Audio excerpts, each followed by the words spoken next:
When I decided to build a fence around the back of my property near the lake, I thought it would be a simple weekend project, just some posts, boards, and sweat to finally mark the boundary that had always been mine. But I underestimated the fury of my homeowners association. Barely 2 hours into digging post holes, the HOA president marched up in a huff, clipboard in hand, demanding that I stop immediately, claiming I was building on community land. I calmly explained that I had reviewed my deed and property survey, which clearly showed the boundary extending well beyond where I was working. But she wouldn't listen, insisting the land belonged to the HOA. When I refused to halt construction, she pulled out her phone, dialed 911, and declared she was reporting me for illegal construction and trespassing. The absurdity of it all would have been laughable if it weren't so disruptive.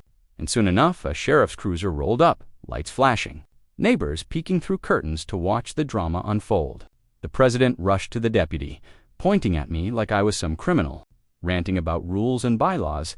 But when the sheriff approached, I calmly handed him my property survey, deed, and county records I had brought out, just in case.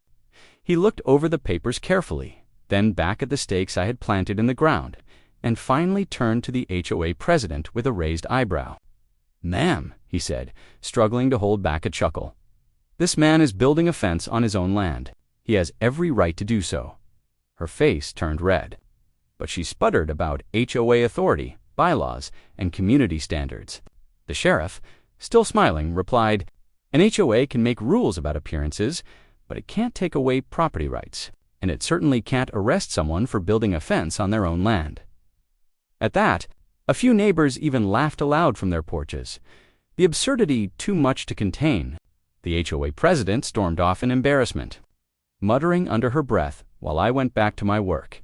Each post I set in the ground feeling like a victory, not just for me, but for every homeowner tired of petty power plays.